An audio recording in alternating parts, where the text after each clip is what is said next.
Are you ready to get wellness in your life? Are you concerned about the rising cost of healthcare and the access to healthcare services? The chronic diseases that make up a large portion of healthcare and expenses can often be avoided with early lifestyle changes, such as good nutrition and smart choices. I'm Rebecca Marshall with the Salem Apothecary, and we're gearing up to help you get wellness in your life. We are celebrating 40 years on the historic Salem Square by including visits from historic businesses and on the square and our chats about getting wellness. So today I have Daniel and Jeremy with me, and we're going to talk about murder and mayhem. And maybe I'm going to talk a little bit about thyroid. So good morning, guys. Good morning. So let's start out first by identifying I'm from the Salem Apothecary. Jeremy, tell me about you. So my name is Jeremy Elliott, and I am the Executive Director of the John Hay Center here in Salem. And I'm Daniel Main, also from Salem Apothecary, but otherwise I am the president of the Community Theater and the director for the local Children's Theater. So we have a very interesting group of going on here. When we had our celebration, our 40-year celebration a few weeks ago, we did Murder and Mayhem that started here at the Salem Apothecary and went around. And so what I want, and I hope we will do, it will be happening again sometime in the future, but I want to hear about how you guys came up with this idea. Well, a lot of people, because I do the Crown Cemetery Walk and help with the Murder and Mayhem Walk, among other things, people associate me with knowing the history of Washington County, but Jeremy is the man. It's the man with the history. Daniel. Jeremy's forgotten more history of Washington County than most people will ever know. So all the information that I've used at the Crown Cemetery Walk and the information we use at for Murder and Mayhem has come from his research and his work, and that's all come from him. So he should get that credit. Washington County does not realize how valuable this man is, and I really sing his praises to anybody who will sit and listen.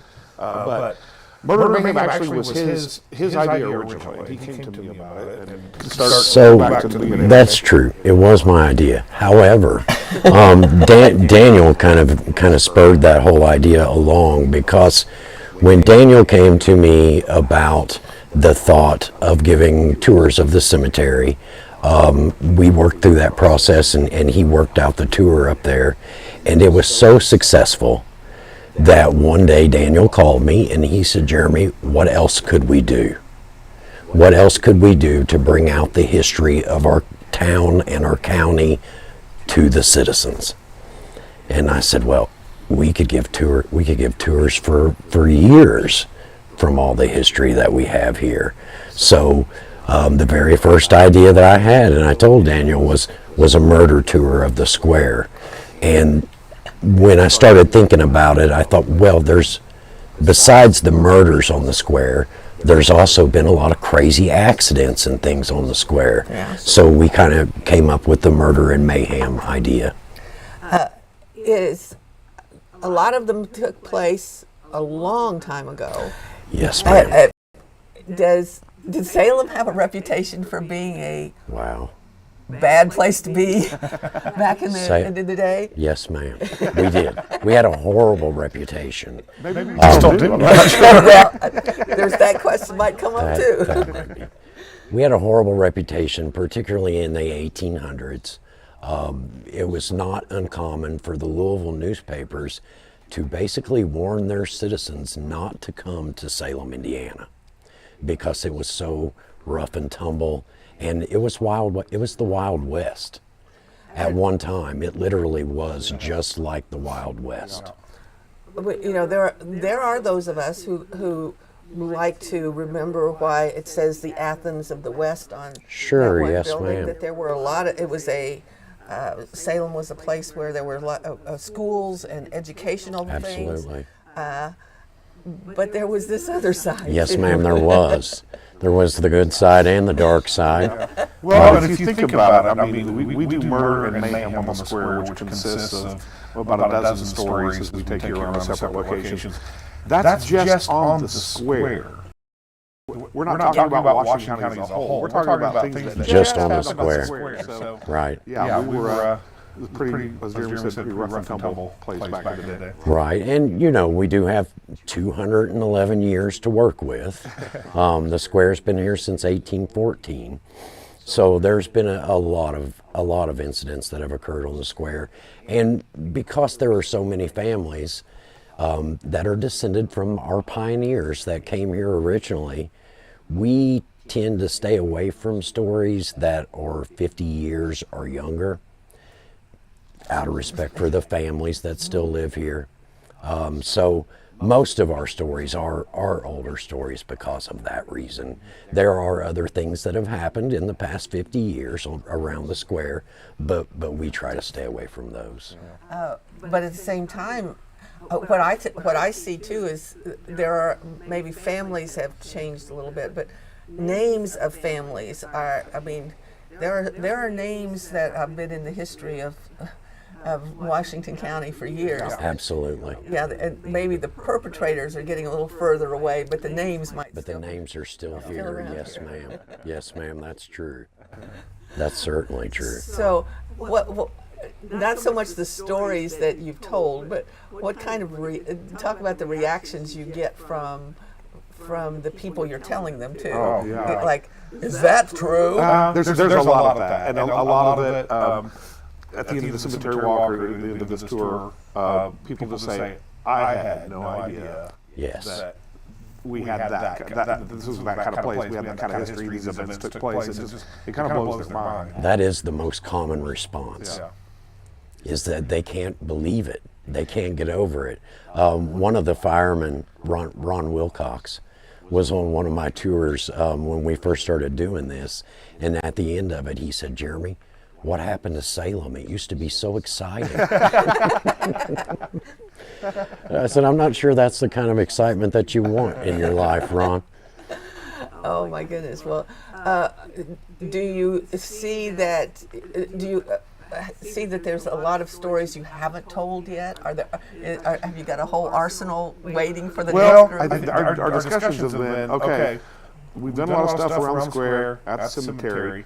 Where's some other hot spots in Washington County? I mean, are there more stories? Yes. Jeremy's Absolutely. got more stories than you can believe. It's Absolutely. just about, okay, how do you, where's that located? How do you turn that into kind of an event or a tour or something? But we've discussed other possibilities, and I think Right. we're going to look at some stuff in the future. But yeah, there's an endless resource, pretty much, of crazy stories. There are. That's true. And about any of the original streets in the first plat of Salem, High Street, Water Street, you could literally do street tours of all those streets because they all have stories. Mm-hmm. They all have stories, and crazy things have happened all over the county. My children know. Literally anybody that rides in the car with me knows that when I drive around Washington County, it's a habit of mine to point things out to people and tell people about things. Jeremy's on a constant tour. I am. Yes, that's true, Daniel. And your kids say, "Oh, not again, Dad." Yes. Right? Yes, ma'am, they do. That kind of is the reaction I get. Yes, ma'am. Well, let's back up just a little bit for history of the Historical Society. Do you find a lot of these things where there's 3 big history books? Yes, ma'am. Are these stories that have come out of the history books, or are they things that have been just retold by people through the years? So I would say that maybe about 50% of the stories are noted and talked about in our history books. Seems like most of them have had like a criminal or crime section in there, and some of the stories I have found there. Other stories I have found in scrapbooks, where I came across, for instance, I came across that there was an axe murder in Little York. And so I just happened upon that story in a scrapbook. I had never heard it before. I had never seen it in any of our history books. And when I brought it up to some of the other historians, some of the old guys at the museum, a couple of them were aware of it. They didn't know much about it because it happened in, I think it was 1901. But yeah, so a lot of, they've come from a lot of different places, newspaper articles. Sometimes when I'm doing research for people over obituaries, I'll notice other obituaries and I'm like, oh, that's a good story. Just this year we added a story about a man named Harley Fisher who got electrocuted on top of the theater on South Main Street. Oh, okay. And I just happened across that doing obituary research. And I seen man electrocuted on South Main Street, and I was like, oh, what's that? What's that story? And that's part, again, that's part of the value that he brings to our community, and just the fact he's constantly researching. And you regularly call me and he's like, Daniel, I found a new story. You've got Yes, to sir. hear this. I'm like, Yes, sir. okay, cool. But that story otherwise, had it not been for his effort, would have been buried and Sure. never resurrected. Probably forgotten. So it's the value that he brings with regard to just keeping the history of Washington County alive and in the thoughts of people is it's invaluable. It's just incredible. Well, tell me a little bit about your storytelling. Storytelling is a lot like theater, right? It is, yeah. You've got to, and he and I both, and we don't do the tours in the exact same way. We tell the stories differently. Probably not, I'm sure. Jeremy does, and I don't think there's any more or less value to either way we do it, but I know Jeremy spends a lot of time figuring out, okay, this is how this should go, this is how this should be worded. And I do the same thing, just to make sure you get those dramatic punches in there in the right place, where you get that wow factor that people go, oh. You know, when you hear somebody in the crowd visibly sigh, then you know, Right. all right, I hit him. Got him. At the right moment, at the right time. So, but yeah, it's a lot of not just telling the history, but making it interesting goes into it. But I think we do pretty good at that. Yes, sir. I feel like we do. Yeah, you do. You do a good job. We've received a tremendous amount of compliments, and almost everyone that has taken our tours has been particularly thrilled with them. So that's great. And so we hopefully then, as we get through the holiday season in the winter, when next summer comes, we'll have some more examples of Murder and Mayhem and some more examples of the cemetery walk. Yes, ma'am. Because didn't you kind of get a request to maybe do the cemetery walk more than just at Halloween? I've had requests. We usually do it end of September, 1st of October is when we generally do it.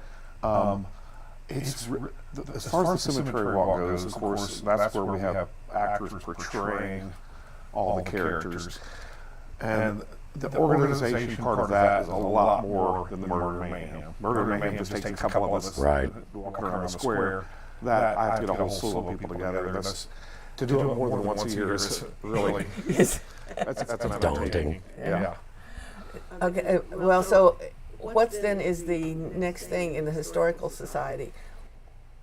Well, I mean, speaking of street tours, so this year for Old Settlers Festival, first weekend of October, I organized and scripted a Brick Street tour, or East Market Street.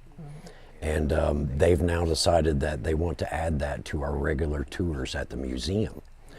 So starting in January or February of next year, you'll be able to come to the museum and pay an admission, and you can take a historical tour of East Market Street. So that's a new offering.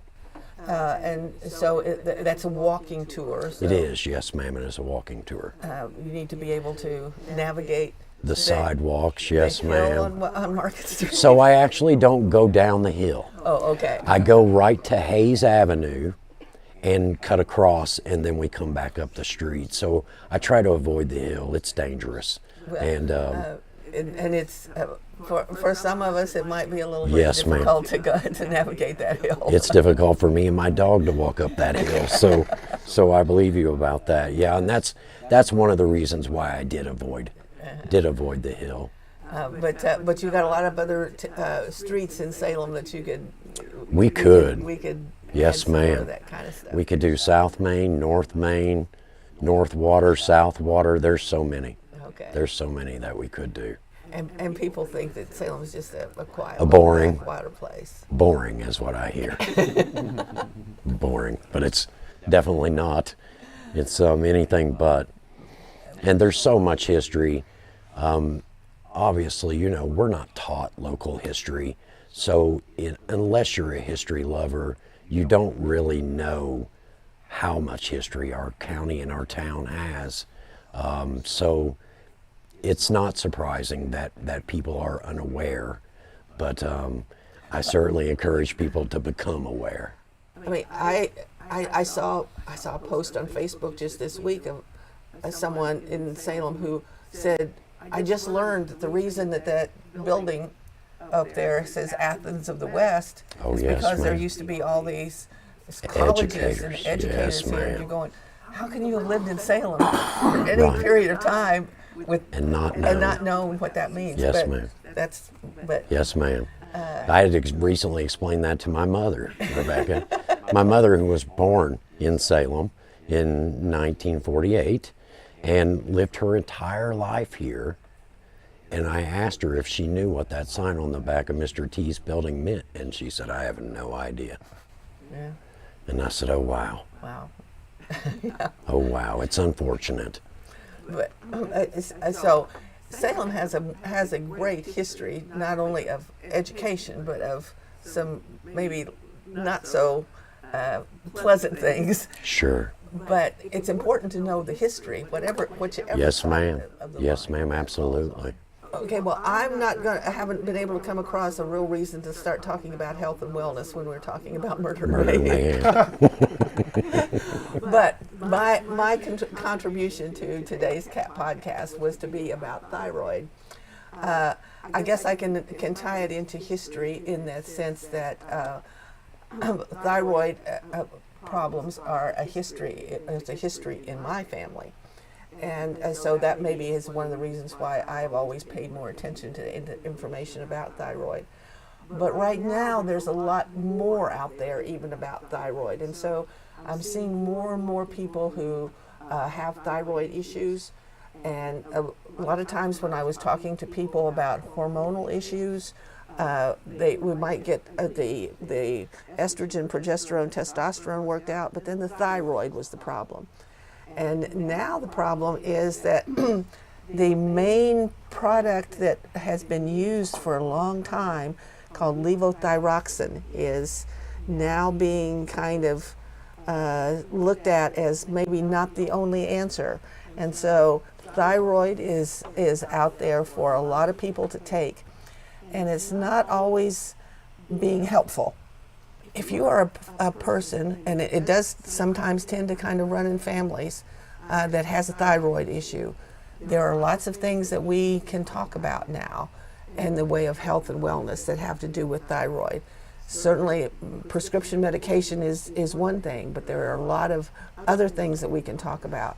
And the availability of that prescription medication is another thing that's going to be coming into the forefront in the 2026 year for those who are on that medication.